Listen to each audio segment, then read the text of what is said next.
कांग्रेस के नेता राहुल गांधी अब चौतरफा घिरते नजर आ रहे हैं। राहुल गांधी ने सोचा नहीं होगा कि वो इस तरह से एक्सपोज हो जाएंगे। लगातार मिल रही हार से परेशान राहुल गांधी ने वोट चोरी का नया शगुफा छोड़ा है, लेकिन अब ऐसी बात बाहर आई है जिससे दूध का दूध और पानी का पानी हो गया है। वही चुनाव आयोग भी लगातार फैसले ले रहा है। वही अब एक नियम भी बदल दिए गए हैं। अब वोट चोरी के मुद्दे पर राहुल गांधी बैकफुट पर नजर आ रहे हैं। दर्शकों, राहुल गांधी क्या खेल कर रहे हैं उसको समझकर आप चौंक जाएंगे। इस खबर में आगे आपको राहुल गांधी और विपक्ष का पूरा खेल बताएंगे कि कैसे वोट चोरी पर वो लोगों को गुमराह कर रहे हैं। क्या ही खबर बताते हैं आपको इस रिपोर्ट में। दर्शकों, पहले तो राहुल गांधी काफी जोश में थे। उन्होंने एटम बम और हाइड्रोजन बम फोड़ने की बात की थी, लेकिन वो हाइड्रोजन बम फोड़ नहीं पा रहे हैं। वही राहुल गांधी द्वारा बिहार में वोट चोरी के आरोप लगाने के बाद बीजेपी प्रवक्ता रोहन गुप्ता ने कड़ा पलटवार किया है। उन्होंने कहा है कि कांग्रेस के पास अब कोई ठोस मुद्दा नहीं बचा है, इसलिए वो इस तरह के बयान दे रही है। वही अब बताते हैं आपको वोट चोरी के आरोप पर राहुल गांधी और विपक्ष का पूरा खेल। दर्शकों, कांग्रेस के नेता राहुल गांधी लगातार मतदाता सूची में गड़बड़ी और चुनाव प्रक्रिया को लेकर सवाल खड़े कर रहे हैं। वो लगातार चुनाव आयोग के इशारे पर वोट चोरी के आरोप लगा रहे हैं। हालांकि चुनाव आयोग आधिकारिक तौर पर पहले ही राहुल गांधी के आरोपों को बेबुनियाद करार दे चुका है, लेकिन अब एक मीडिया रिपोर्ट में चुनाव आयोग के सूत्रों से मिली जानकारी के मुताबिक दावा किया गया है कि राहुल गांधी द्वारा लगाए जा रहे आरोप बेबुनियाद तो है ही, साथ ही रिप्रेजेंटेशन ऑफ पीपल एक्ट में प्रावधानों यानी कानून की खुलेआम अनदेखी है।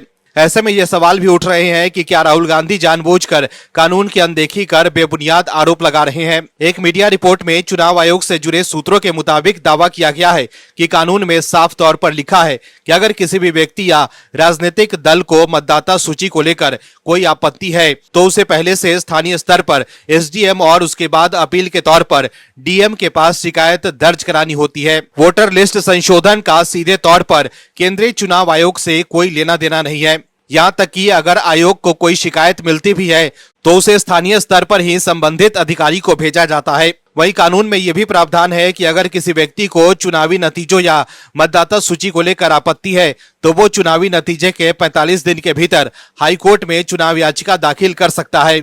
इस अवधि के बाद ना तो ईवीएम और ना ही मतदान से जुड़ा डाटा सुरक्षित रखा जाता है। वही कोर्ट की अनुमति मिलने पर ही वोटिंग मशीनों और मतदाता सूची की जानकारी संरक्षित की जाती है। अब यही है राहुल गांधी का असली खेल।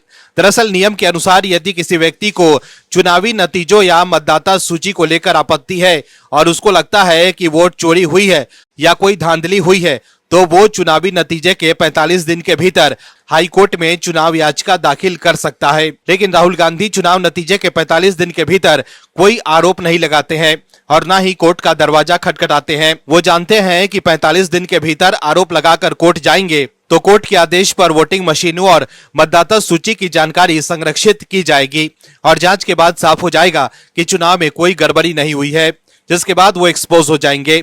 इसलिए राहुल गांधी कोर्ट नहीं जाते हैं और 45 दिन बाद चुनाव आयोग पर आरोप लगाते हैं और फिर कहते हैं कि चुनाव आयोग 45 दिन बाद डेटा क्यों डिलीट कर देता है। दर्शकों, 45 दिन बाद ना तो ईवीएम और ना ही मतदान से जुड़ा कोई डेटा सुरक्षित रखा जाता है। फिर राहुल गांधी कुछ भी आरोप लगा सकते हैं। खबर के मुताबिक चुनाव आयोग से जुड़े सूत्रों ने यह भी साफ किया है कि मतदाता सूची का अपडेशन एक नियंत्रण प्रक्रिया है। इसलिए अगर कोई ये दावा करता है कि 2 साल पुरानी वोटर लिस्ट में गड़बड़ी थी तो उसे साबित करना संभव नहीं है।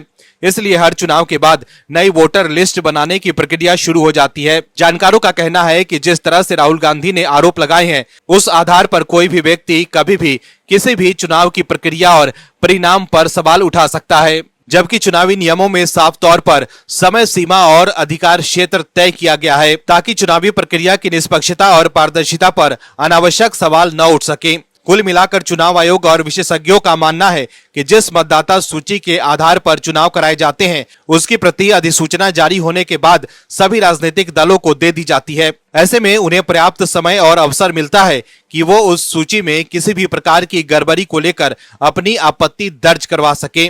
लेकिन उस वक्त राहुल गांधी या विपक्ष के लोग कोई आरोप नहीं लगाते हैं और चुनाव में हार के बाद आरोप लगाने लगते हैं। इसलिए चुनाव के बाद लगाए गए आरोपों का कोई ठोस आधार नहीं रह जाता। वहीं चुनाव आयोग ने बिहार विधानसभा चुनाव से पहले मतदान और मतगणना प्रक्रिया में कई बदलाव किए हैं। आयोग ने कहा है कि ईवीएम या वीवीपैट की दूसरे अंतिम चरण की गिनती तभी शुरू होगी जबकि पोस्टल बैलेट की गिनती पूरी हो जाए। Bureau report, OMH news. आप दर्शकों से विनम्र निवेदन है कि चैनल को सब्सक्राइब जरूर करें